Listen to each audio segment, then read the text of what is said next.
Good afternoon all of you. आज हम यहाँ ज्योग्राफी पढ़ने के लिए आए हुए हैं। मैं आप लोग को यूपीएससी से संबंधित जितनी भी ज्योग्राफी के सिलेबस है उसको यहाँ कवर कराऊंगा। और आज हमारा पहला दिन है और पहले दिन किसी भी सब्जेक्ट को स्टार्ट करने से पहले हमें उसे समझना पड़ता है। हमें एक अप्रोच चाहिए होता है कि हम आगे के दिनों में उस क्लास को कैसे रन करेंगे और कैसे समझेंगे उस विषय को। तो विषय की समझ के लिए हमें ज़रूरी है कि हम समझें कि ज्योग्राफी कैसे पढ़ा जाता है। और आज की जो क्लास है हमारी ओरिएंटेशन क्लास होगी, यह इसी पे बेस्ड है कि हम ज्योग्राफी को कैसे समझें, ज्योग्राफी का यूज कैसे करें, एप्लीकेशन कैसे करें। एग्ज़ाम हॉल में जब हम जाएं तो 2 से 3 घंटे में हम कैसे जल्दी से जल्दी सोच पाएँ और उसे धरातल पे उतार पाए, या सॉरी एग्जामिनेशन कॉपी पे हम लिख पाएँ। क्या कि हम लोग जो भी सिलेबस पढ़ते हैं उस सिलेबस में क्या होता है,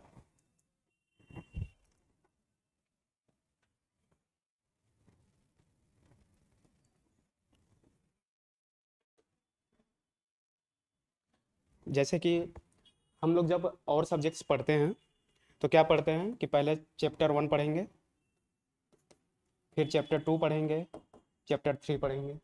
हम ऐसे करके पूरे चैप्टर्स को पढ़ते हैं, ठीक है। लेकिन यूपीएससी के जब आप पेपर्स देखते होंगे तो उसमें किसी चैप्टर से क्वेश्चन शायद ही आए। मेरे कहने का मतलब है कि डायरेक्ट क्वेश्चन आपको शायद ही कहीं मिले, ठीक है। क्वेश्चन इंटर रिलेटेड होते हैं। क्वेश्चन पूछेगा एक टॉपिक पे, उसके आंसर जो है कई टॉपिक से निकल के लिखने पड़ेंगे हमें, ठीक है। तो इसके लिए ज़रूरी हो जाता है कि पहले हम एक पूरे सिलेबस को समझ लें कि ज्योग्राफी में शुरू से लेकर लास्ट तक हमें पढ़ना क्या है, और जब हम उसे पढ़ लेते हैं तो उसका एप्लीकेशन कैसे करना है, ठीक है। तो आज का क्लास बेसिकली हमारा ओरिएंटेशन बेस्ड क्लास है। इसमें हम आगे चलते हैं। वाई दिस क्लास, तो इसको मैंने एक ब्रीफ बताया आपको कि what is geography, importance of geography, application of geography, how to use geography. इन सब चीज़ों को हम देखेंगे। आगे जो भी स्लाइड्स आएंगी, आगे जो भी हम कक्षाएं अभी क्लासेज रन करेंगी, ठीक है, तो हम इन्हें देखेंगे। आपके लिए जो सबसे बड़ा इम्पोर्टेंट है आज की क्लास में वह ये लाइन, इस लाइन का है, इस लाइन का है आपके लिए important.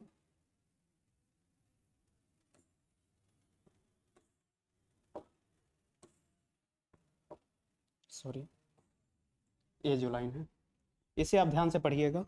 This class is basically about imprinting holistic overview about geography.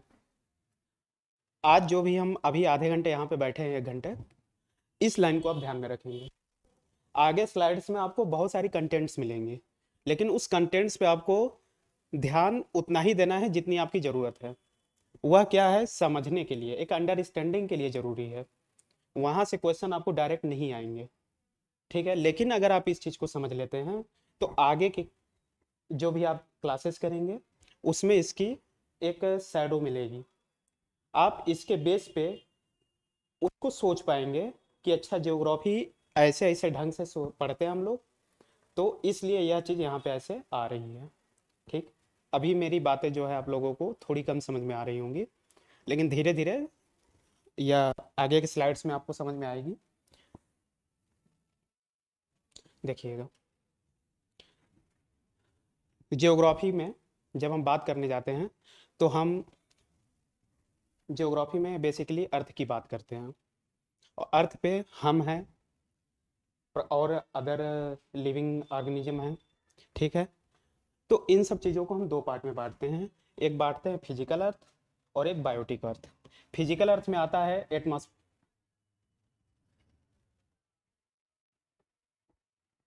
Physical अर्थ में आता है एटमॉस्फेयर,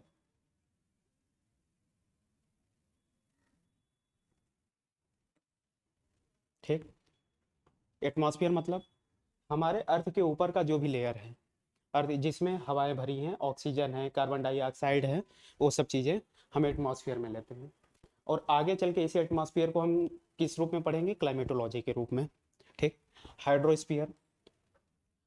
हाइड्रोस्फीयर मतलब आप ओशियन को इमेजिन कर सकते हैं अभी, कि ओशियन में कैसे लैंड फॉर्म्स हैं, कैसे जीव रहते हैं, वह हमारे ह्यूमन के लिए कैसे इम्पोर्टेंस अपना रखते हैं। हम इन सब चीज़ों को हाइड्रोस्फीयर में देखेंगे। ठीक। Lithosphere, land hard outer shell of the earth.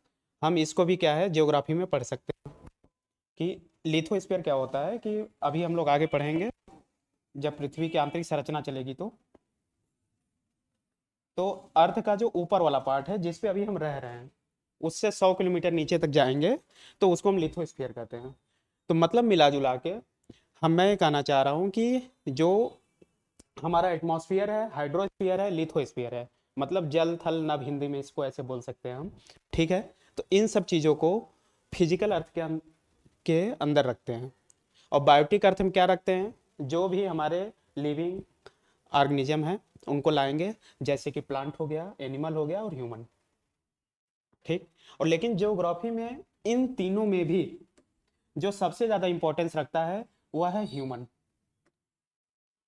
Human constitute an important element of earth inhabitants. मतलब अर्थ पे जो भी इनहेबिटेंट्स है, चाहे प्लांट हो चाहे एनिमल हो, उसमें सबसे ज्यादा इंपॉर्टेंस किसका है? तो ह्यूमन का। ठीक। अब इसी को आगे की स्लाइड में आप देखिएगा।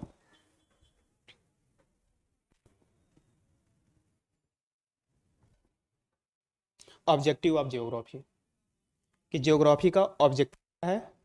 तो जियोग्राफी म्यूचुअल इंटरेक्शन है।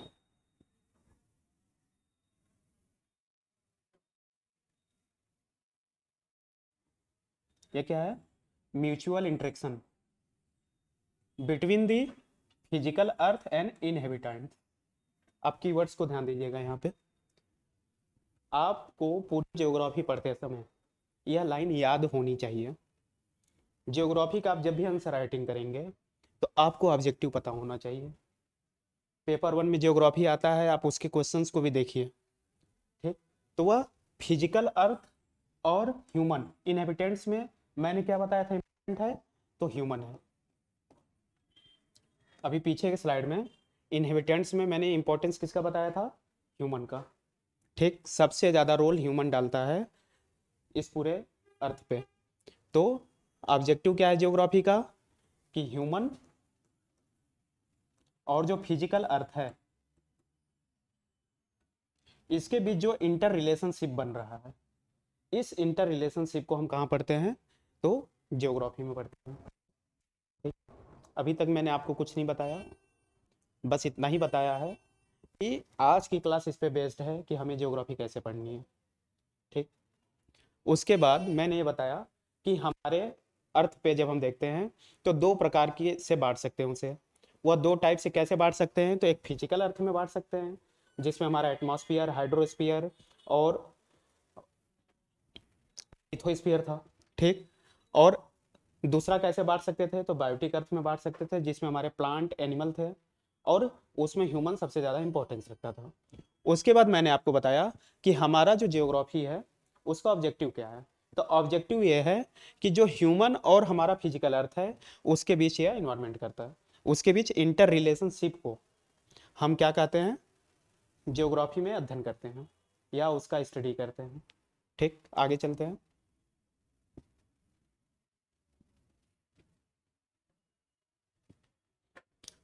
What we found on earth surface. ठीक। अब मैंने बताया आपको कि जो जियोग्राफी है उसमें ह्यूमन और फिजिकल इन्वायरमेंट के बीच जो इंटर रिलेशनशिप हो रही है उसका स्टडी करते हैं। ठीक। तो जब अब हमने जियोग्राफी पढ़ना शुरू किया तो जैसे ही हम जियोग्राफी पढ़ना शुरू करेंगे तो हमें क्या चीज़ पता चलेगा अर्थ पे? तो हमें डाइवर्सिटी पता चलेगी।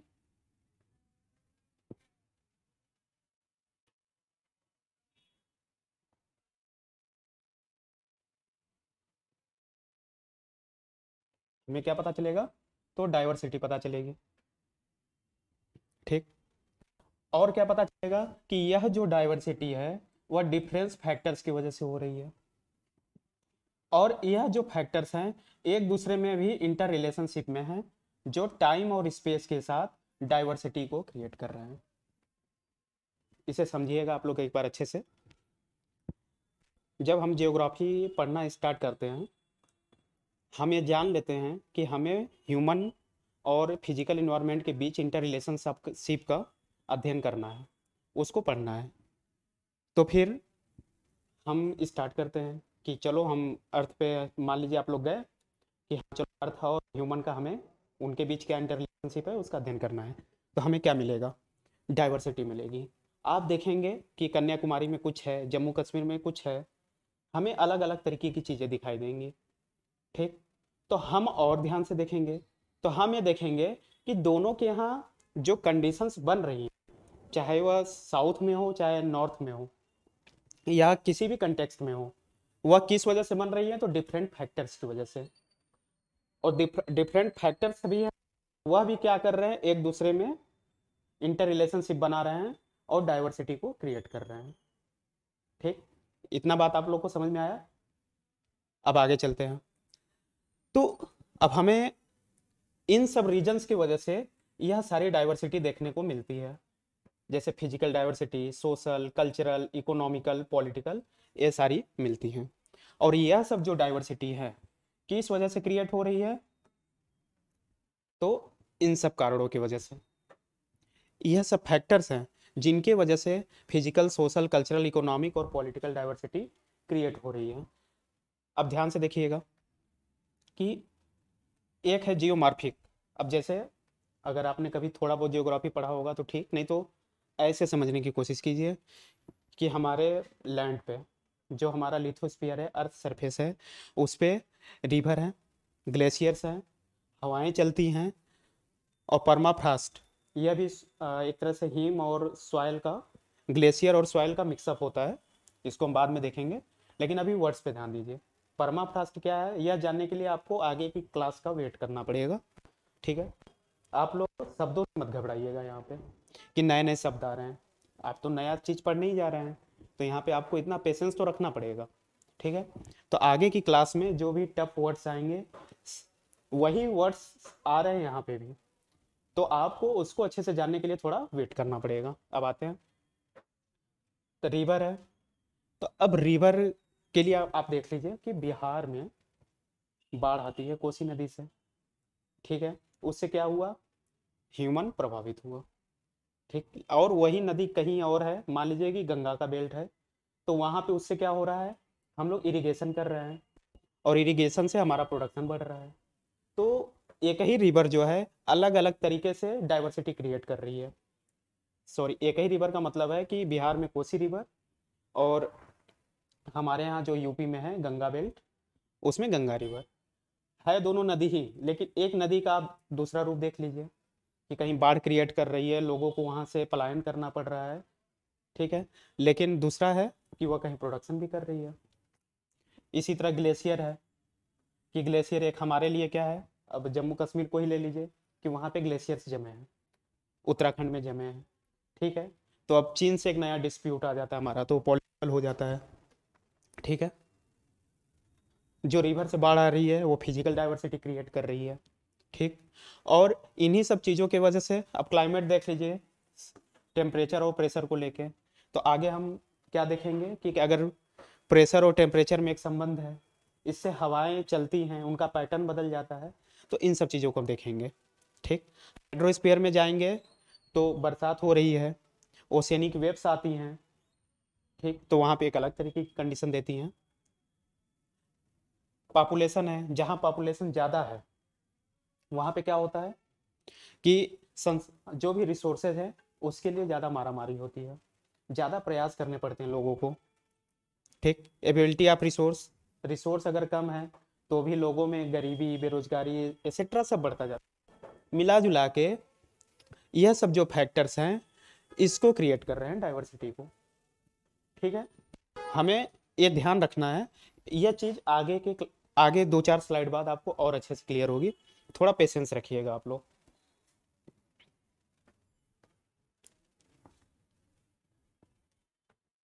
अब देखिए जियोग्राफिक क्वेश्चंस ड्यूरिंग स्टडी। ठीक, मैंने आपको क्या बताया, ऑब्जेक्टिव बताया। ठीक, फिर मैंने बताया कि डाइवर्सिटी क्रिएट हो रही है, बस इतना ही बताया कि डाइवर्सिटी क्रिएट हो रही है। ठीक, और उसके बाद क्या बताया कि वह जो डाइवर्सिटी क्रिएट हो रही है उसमें डिफरेंस फैक्टर्स काम कर रहे हैं। वह जो डिफरेंस फैक्टर्स काम कर रहे हैं वह कैसे हो रहा है, तो हम डाइवर्सिटी और उन डिफरेंट फैक्टर्स का जब वो करने जा रहे हैं, अध्ययन स्टडी करने जा रहे हैं, तो हमारे दिमाग में कई क्वेश्चंस आएंगे। ठीक, और वह क्वेश्चंस क्या है कि जो डाइवर्सिटी हो रही है वेयर है, मतलब कहाँ हो रही है। ठीक, कि जम्मू कश्मीर में एक अलग तरीके की इन्वायरमेंट है, अलग तरीके से लोग रह रहे हैं, लेकिन साउथ में एक अलग तरीके की इन्वायरमेंट है और वहाँ पे अलग तरीके से लोग रह रहे हैं। ठीक, तो सबसे पहला दिमाग में आएगा लोकेशन। अब जियोग्राफी जब लिखने जाएंगे, ठीक, आपको जगह ही नहीं पता है कि हम कहाँ की बात कर रहे हैं तो कैसे लिख पाएंगे।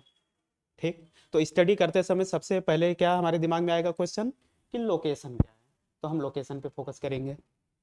फिर देखेंगे व्हाट इज दियर, अब वहाँ क्या है। ठीक, जम्मू कश्मीर में एक ही एग्जांपल लेके चल रहा हूँ, जम्मू कश्मीर और कन्याकुमारी का, जो आपको सीधा समझ में आएगा, आप लोग इंडिया के भी हैं। ठीक है, तो वहाँ पे ऐसा क्या चीज़ है, तो फिर हम बेसिक इन्वेंटरी वहाँ पे हम चीज़ों को खोजेंगे कि अगर डाइवर्सिटी उत्पन्न हो रही है वहाँ पे तो क्यों हो रही है। ठीक, तो हम यहीं से बेसिक इन्वेंटरी में क्या फाइंड करेंगे, फैक्टर्स को फाइंड करेंगे। ये देखिए आंसर राइटिंग के समय सोचने का तरीका भी है आपको।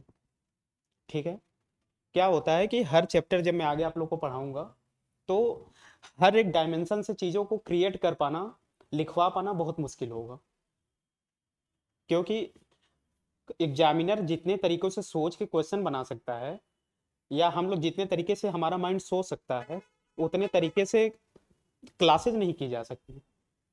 तो हमें एक जनरल कॉन्सेप्ट बनाना पड़ेगा।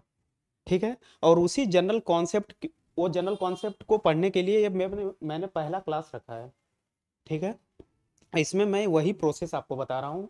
इस क्लास को आप एक दो बार रिपीट करके भी देख सकते हैं, या जैसे भी आप लोग को, बस ये है कि सीखना है यहाँ पे। ठीक है, अब देखिए व्हाट स्पेशल पैटर्न एग्जिस्ट, वहाँ पे पैटर्न क्या एग्जिस्ट कर रहा है। अब पैटर्न्स का मतलब क्या है, आप ऐसे समझिए कि एक नदी अगर ये बह रही है, ठीक, तो हम देखेंगे कि यहाँ पे क्या है, लोग घर बना लेते हैं। ठीक, तो एक लीनियर फॉर्म में क्या होता है, हमें उस गांव का पूरा पैटर्न दिखता है कि वहाँ पे घरें कैसी बनी हैं, वहाँ पे जो रहने के लिए लोगों ने अपने घर बनाए हैं वो लीनियर फॉर्म में है। ठीक है, पैटर्न मतलब कि कैसा दिख रहा है, हमें देखने पे क्या शेप नजर आ रहा है। ठीक है, अब यह ऐसे भी हो सकता है, कोई डाटा भी हो सकता है। ठीक है, तो अब डाटा को छोड़ देते हैं, आप अभी पैटर्न्स को ऐसे समझिए कि वहाँ पे क्या पैटर्न एग्जिस्ट कर रहा है। ठीक, वाई दियर वहाँ क्यों, तो हम काज एंड इफेक्ट को देखते हैं। अभी हमने फैक्टर्स यहाँ पे देखे हैं, वो फैक्टर्स डिफरेंट पैटर्न्स को बना रहे हैं। ठीक है, तो और फिर ये जो फैक्टर्स है यहाँ पे वही काज और इफेक्ट भी क्रिएट कर रहा है कि किस कारण से क्या प्रभाव पड़ रहा है। ठीक, व्हाट हैज चेंज सिंस, तो यह बताता है ट्रेंड्स को। हम देखते हैं कि उस समय क्या चेंज हुआ। ठीक है, कि समय के साथ आज कुछ है तो 2 साल बाद क्या होगा, या 2 साल पहले क्या था। जब हम चीज़ों को ऐसे सोचते हैं तो उसको हम ट्रेंड बोलते हैं, टाइम के अकॉर्डिंग। ठीक, आप ऐसे सोच लीजिए कि आप अपने घर मोहल्ले में जब रहते होंगे तो आपके दादा या नानी ऐसे कहानी सुनाते होंगे ना कि अरे हमारे समय में तो ऐसे होता था, ये ऐसे हो रहा है। तो उसका रीजन क्या है, वो क्या बता रहे हैं आपको, एक ट्रेंड बता रहे हैं। इस बात को आप याद रखिएगा कि ट्रेंड क्या है, टाइम के अकॉर्डिंग चेंज। अब ट्रेंड को आप ऐसे भी देखिए, यूपीएससी के नज़र से मैं बता दूं कि नया नया इकोनॉमिक सर्वे आया इस साल। ठीक, तो उसमें यह बताया गया कि हम इंक्लूसिव ग्रोथ से इंक्लूसिव डेवलपमेंट की तरफ शिफ्ट हो रहे हैं, इंक्लूसिव ग्रोथ से इंक्लूसिव डेवलपमेंट की तरफ शिफ्ट हो रहे हैं। तो अब उसका रीजन क्या है, तो हमने देखा ट्रेंड कि लोगों की ग्रोथ हो रही है, इनकम बढ़ रही है, ठीक, लेकिन वह ग्रोथ ऐसी नहीं है कि आगे उसको सस्टेन किया जा सके, लोगों को उसके लिए डेवलपमेंट की जरूरत पड़ेगी। तब हमने, जब इस ट्रेंड को पकड़ा हमने, तब इकोनॉमिक सर्वे में यह बताया गया कि आगे हम इंक्लूसिव डेवलपमेंट की तरफ फोकस करेंगे। ठीक, तो ये प्लानिंग बनाने में भी काम आ रहा है, आगे यह लाइन मिलेगी आपको। आ गए हैं व्हाट इफ, यदि ऐसा है तो क्या करेंगे, पॉलिसी मेकिंग करेंगे। ठीक, इन शॉर्ट मैं फिर से इसे बता रहा हूँ कि हम जब ज्योग्राफी में डाइवर्सिटी देखें, पढ़ने गए, हमने देखा कि हाँ ज्योग्राफी हम पढ़ने जा रहे हैं, तो हमें जगह जगह क्या है, डाइवर्सिटी दिखी। तो फिर हम क्वेश्चंस को अगर भी लिखने जाएं, ठीक है, क्वेश्चन लिख रहे हैं तो हमें कैसे मिलेगा, लोकेशन क्या है, ठीक, वहाँ पे क्या फैक्टर्स काम कर रहे हैं, पैटर्न क्या है, किस कारण से वह पैटर्न है, वह किस ट्रेंड को फॉलो कर रहा है, और उसके लिए हमें क्या करना चाहिए। ठीक, अगर आप ध्यान से आगे देखेंगे पूरी ज्योग्राफी खत्म होने के बाद, या यूपीएससी के क्वेश्चन को देके एक जनरल कॉन्सेप्ट भी आप लगाएंगे, तो आप फाइंड करेंगे कि अगर आपके पास यह चीजें हों, ठीक, ऑब्जेक्टिव ज्योग्राफी का पता हो और फैक्टर्स पता हो, तो अब बहुत सारे क्वेश्चन को लिख ले जाएंगे। आप भले ही थोड़े कम पढ़े लिखे हों, पूरी ज्योग्राफी ना पढ़े हों। ठीक है, अब आगे आते हैं।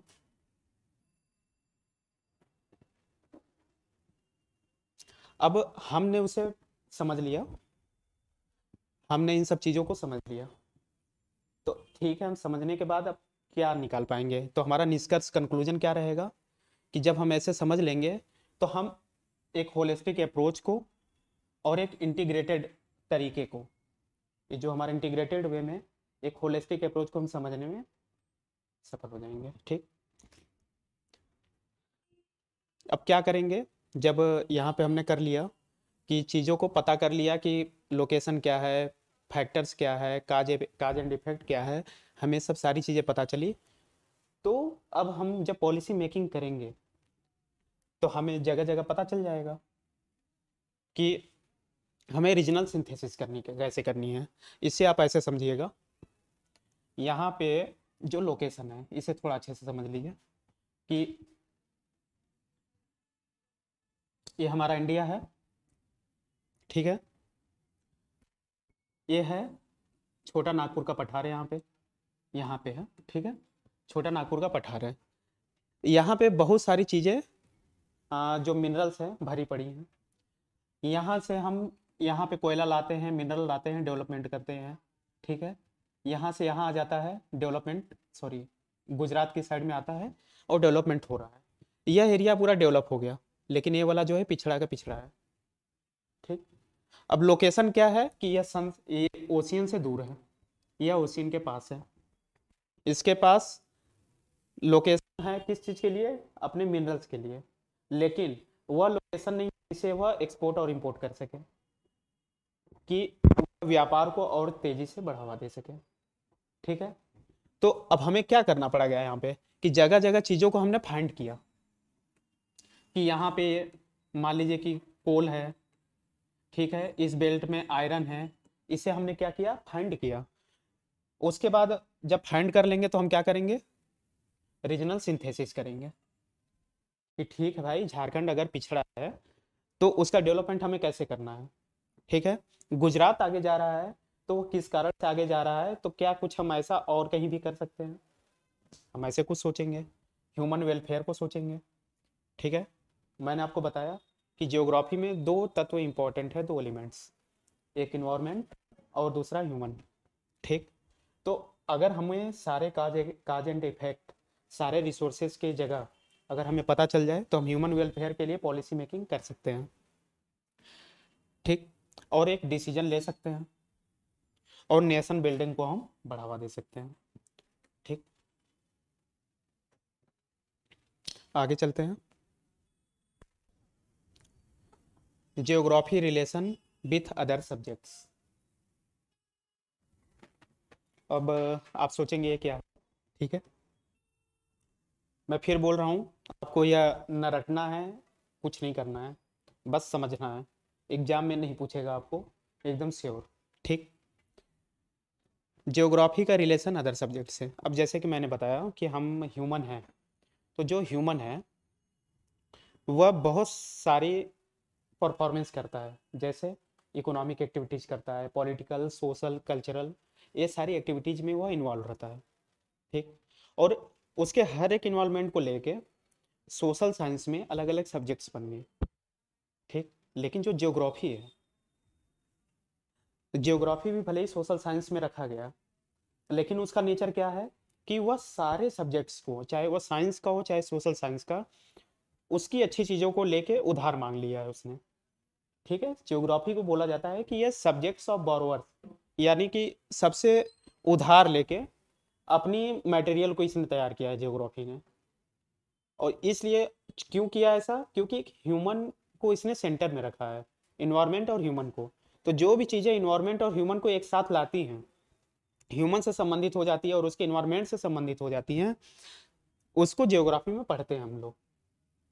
तो जब हम आंसर राइटिंग भी करेंगे या जियोग्राफी के आगे की चीज़ों को हम पढ़ेंगे, तो हमें यह चीज़ ध्यान देना पड़ेगा कि वह किस किस डायमेंशन में ह्यूमन से इंटरलिंक है।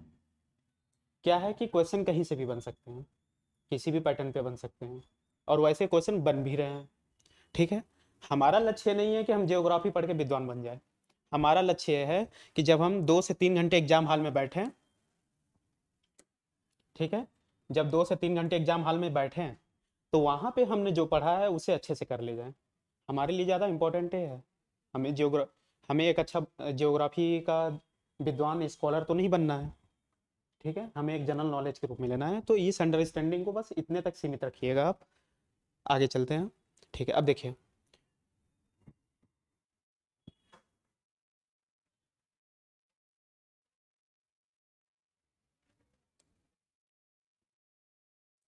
अंडरस्टैंडिंग। ठीक। देखिए, पीपुल, जियोग्राफी, इन्वायरमेंट, ये 3 चीज़ को आप देख रहे हैं ना, सेंटर में है। मैंने बोला इसने सब सब्जेक्ट से क्या है उधार लिया है। हिस्ट्री से इसने उधार लेके अपना हिस्टोरिकल जियोग्राफी बना लिया। ठीक। अब देखिए, यहाँ से हम चाहे तो ट्रेंड निकाल सकते हैं अपने आंसर राइटिंग का। ठीक है। अगर हमें कहीं की थोड़ी बहुत टाइम पीरियड के अकॉर्डिंग कुछ पता हो, तो वहाँ से हम अपने हिस्ट्री का क्या निकाल सकते हैं, एक इंट्रो निकाल सकते हैं, या ठीक है। आगे आते हैं एंथ्रोपो जियोग्राफी, मानव का डेवलपमेंट कैसे हुआ, इसको पढ़ते हैं। सोशियोलॉजी, सोशल जियोग्राफी बन गया। इकोनॉमिक से इकोनॉमिक जियोग्राफी। और आजकल तो इकोनॉमिक जो है हमारा हॉट टॉपिक है और आने वाले समय में भी रहेगा। ठीक है। तो पेपर 3 आपका जो है पूरा इकोनॉमी का, वह भी इसी पे बेस्ड कहिए या दोनों का इंटर रिलेशन समझ लीजिए। अगर आप यहाँ पे इकोनॉमी जियोग्राफी पढ़ते हैं तो वहाँ पे भी आपको हेल्प करेगा, वहाँ की चीज़ों को समझने में, वहाँ की चीज़ों को लिखने में आपको हेल्प करेगा। ठीक है। बायो जियोग्राफी किससे बना है, तो बॉटनी और जूलॉजी से बन गया। अब देखिए, इन्वायरमेंट में आप पीटी में भी बहुत सारे क्वेश्चन देखेंगे कि वो पूछ लेता है कि स्पेसीज वगैरह पूछता है, वो बात तो अलग है, वो तो पूछेगा ही। ठीक है। लेकिन कभी ऐसे क्वेश्चन पूछ लेता है जो इवोल्यूशन से संबंधित होते हैं कि ऑक्सीजन प्रोड्यूसिंग में कौन सा प्लांट है या प्लैंटन है। ठीक है। हमारे इन्वायरमेंट में जो पॉल्यूशन है उसको हटाने के लिए कौन से प्लांट और चीज़ें हम यूज कर सकते हैं, ऐसे क्वेश्चन बन जाते हैं। ठीक है। क्लाइमेटोलॉजी, इसके बारे में मैंने आपको बताया कि जो भी हमारे मौसम से संबंधित चीज़ें हैं, वेदर से संबंधित वो पढ़ते हैं। जियोमार्फोलॉजी, रिवर वाला एग्जाम्पल लेके मैंने आपको बताया था कि इसमें पर्वत, माउंटेन, प्लेटू और भी चीज़ें जो हैं, प्लेन, उस इन सब चीज़ों को पढ़ते हैं। और कार्टोग्राफी इसको छोड़ दीजिए आप। ठीक है। लेकिन इसको भी पढ़ते हैं हम लोग यहाँ पे। हमारे लिए जो इम्पोर्टेंट है, इस पेज से क्या समझना है, इस पेज से बस एक लाइन हमें समझना है, और वह एक लाइन ये है कि जियोग्राफी की जब भी हम राइटिंग करेंगे, वो कोई क्वेश्चन पूछता है तो उसकी डिमांड के अकॉर्डिंग हम चीज़ों को इसमें से सोच के वहाँ पे लिख सकते हैं। ऐसे ही एक चार्ट आपको बाद में और मिलेगा, उस पर हम आएंगे बाद में। अब आते हैं स्ट्रीम्स ऑफ जियोग्राफी। अगर इसे आप लोग किसी और को दिखाएंगे तो वो कहेंगे कि आपके जो सर हैं, मतलब मैं ऑप्शनल लेवल तक का आपको पढ़ा रहा हूँ चीज़ों को। ठीक है, लेकिन आपको उस पर विश्वास नहीं करना है। आप लोग बस यहाँ पे मेरे उस थॉट को समझिएगा, एक अंडरस्टैंडिंग डेवलप कीजिएगा। ठीक है, यहाँ पे घबराना नहीं है आपको। देखिए, जियोग्राफी में 3 स्ट्रीम्स हैं। स्ट्रीम्स का मतलब क्या हुआ कि जब जियोग्राफी नहीं बना था तब से लेके अब तक उसमें तरह तरह के विवाद चलते हैं, डिबेट्स चलते हैं। और वो डिबेट्स क्या हैं कि शुरू में पहले क्या होती थी, लोगों के पास टेक्नोलॉजी नहीं था, लोगों को नेचर ने जो दे दिया, लोग उसी पे अपनी चीज़ों को करते थे या उसी से जीने में अपना यूज में लाते थे। ठीक है, जितना नेचर ने दिया उसी पे डिपेंड थे वो लोग।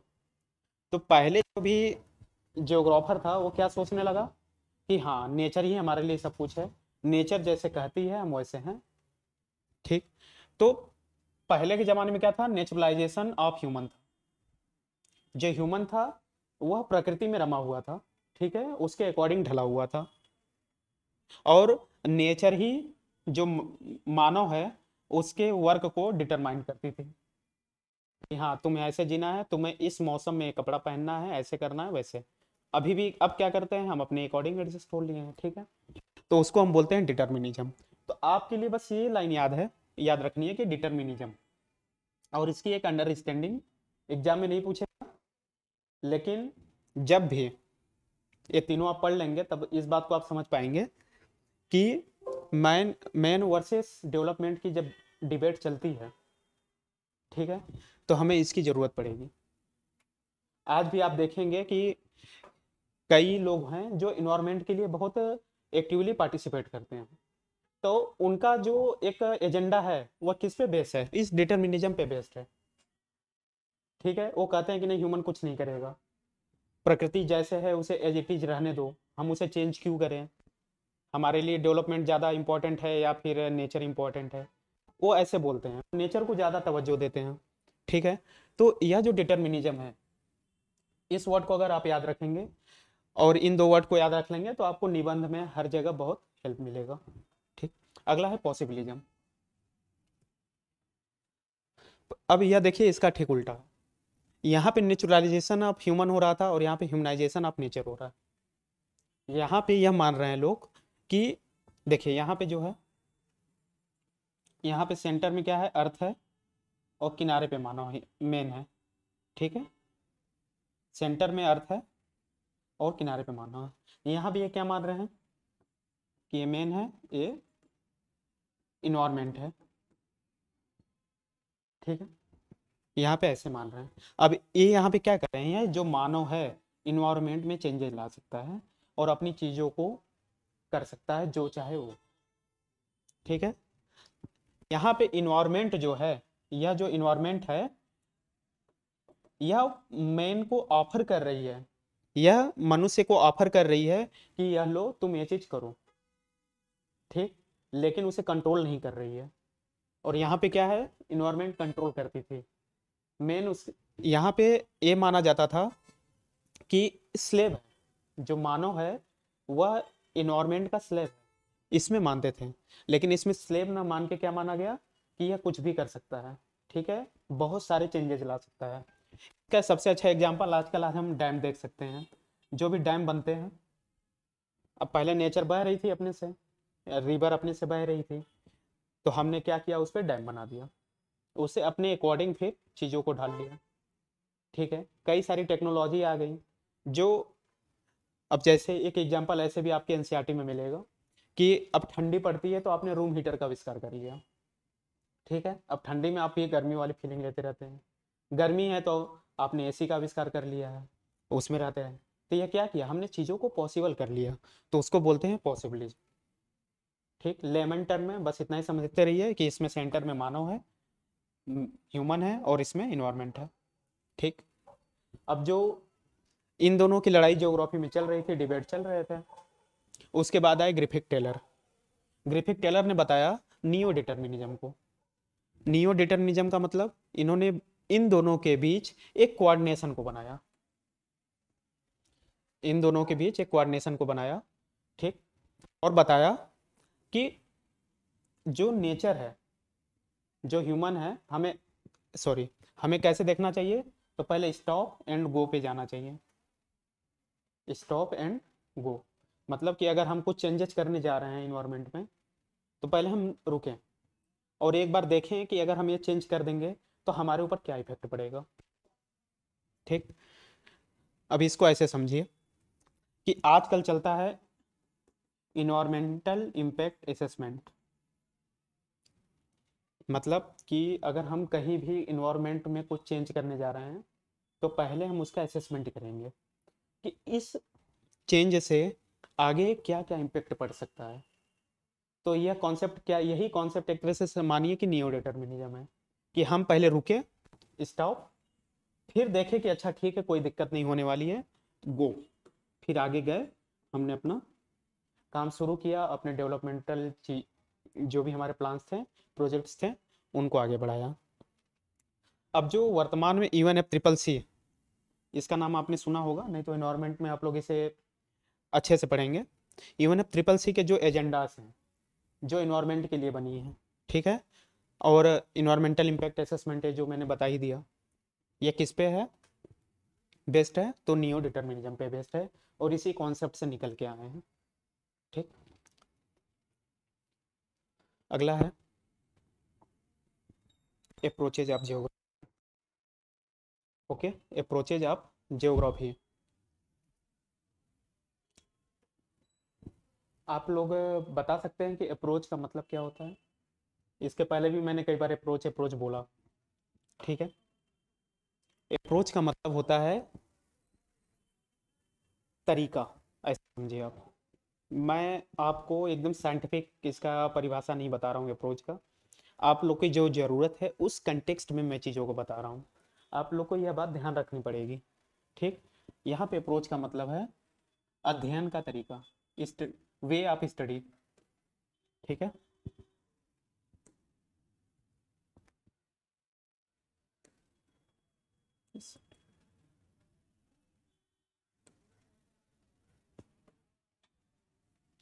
वे ऑफ, अप्रोच का मतलब है वे ऑफ स्टडी, कि हम कैसे किन तरीकों से कर रहे हैं। तो जियोग्राफी को पढ़ने की दो अप्रोचेज हैं, ठीक है।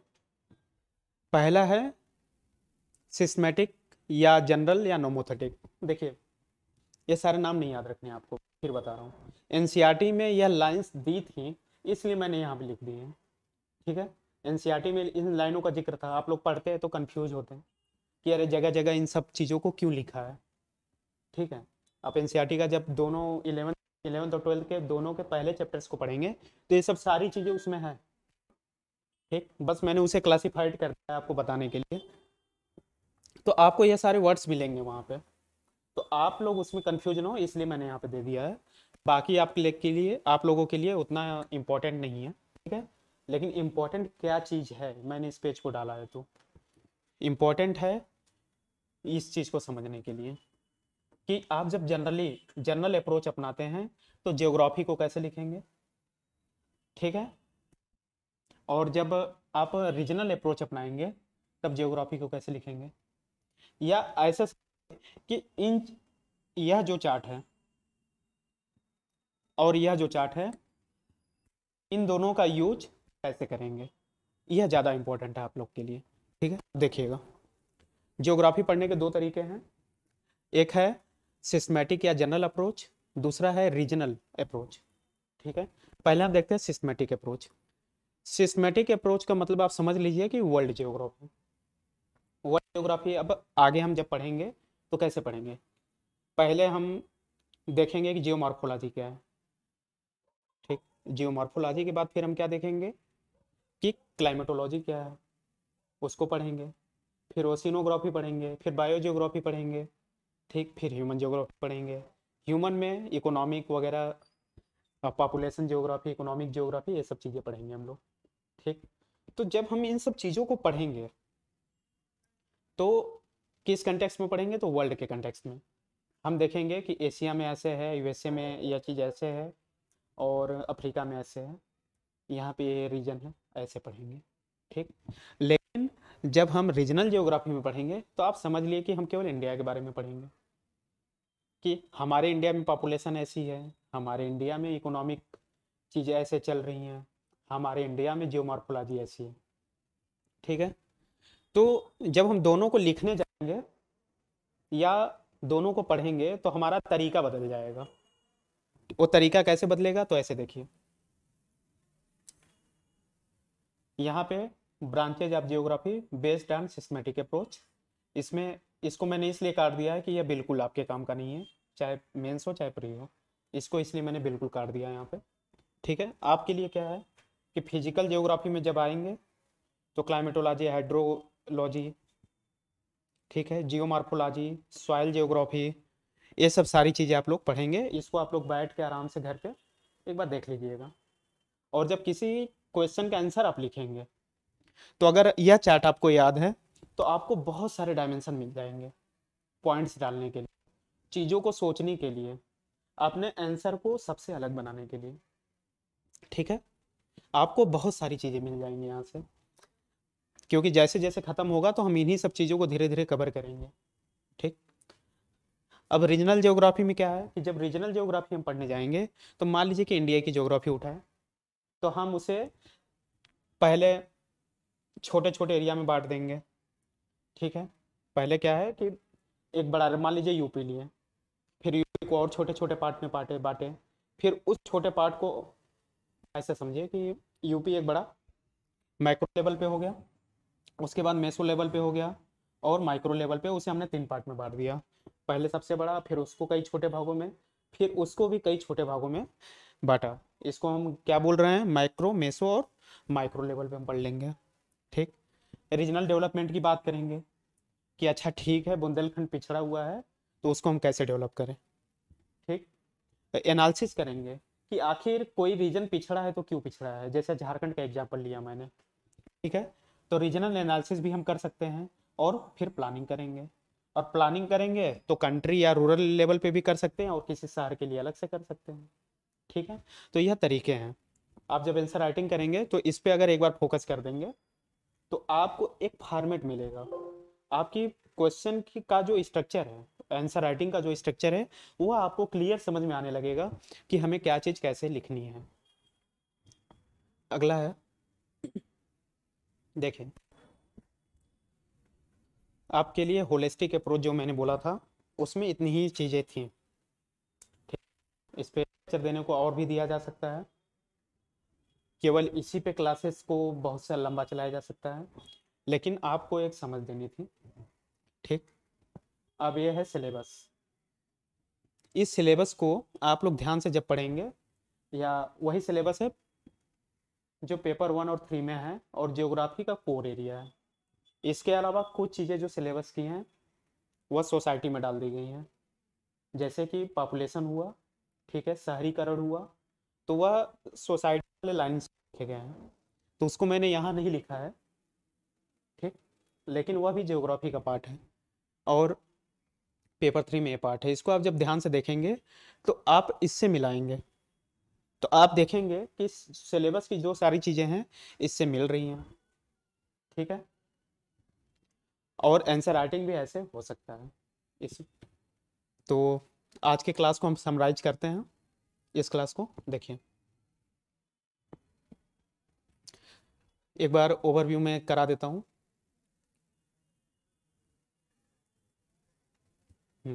देखिए, यह क्लास मैंने क्यों लिया था आज का क्लास लेने का बस एक रीज़न था कि हम होलिस्टिक अप्रोच में समझ पाए,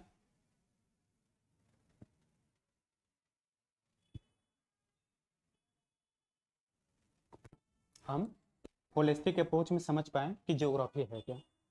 ठीक है, जियोग्राफी को क्या है इसको समझ पाए, उसका इंपॉर्टेंस क्या है ये समझ पाए, एप्लीकेशन क्या है ये समझ पाए।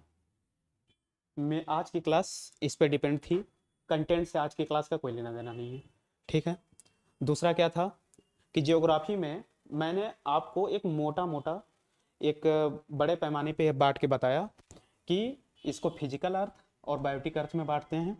एटमॉस्फेयर, हाइड्रोस्फीयर, लिथोस्फीयर फिजिकल अर्थ में आता है। ठीक है, एयर, वाटर, लैंड, ये सारी चीज़ों को फिजिकल अर्थ में रखते हैं। बायोटिक में प्लांट, एनिमल और ह्यूमन आता है, लेकिन यहाँ पे ह्यूमन जो है मोस्ट रोल प्ले करता है ज्योग्राफी में। और ज्योग्राफी में हम ह्यूमन और इन्वायरमेंट, ह्यूमन और इन्वायरमेंट के बीच का जो इंटर रिलेशनशिप है, इसके बीच जो फैक्टर्स हैं उन्हीं का ही अध्ययन करते हैं। आज मैंने ये बताया आपको। ठीक, अब जब हम ज्योग्राफी पढ़ने जाते हैं, ठीक, जब हम ज्योग्राफी पढ़ने जा रहे हैं तो हमें क्या मिलते हैं, कई डाइवर्सिटीज मिलती हैं। और उन डाइवर्सिटीज में हम जब देखते हैं तो कई फैक्टर शामिल होते हैं जो उन डाइवर्सिटीज को क्रिएट्स करते हैं। और वो फैक्टर भी एक दूसरे से क्या करते हैं, इंटर रिलेशनशिप करते हैं।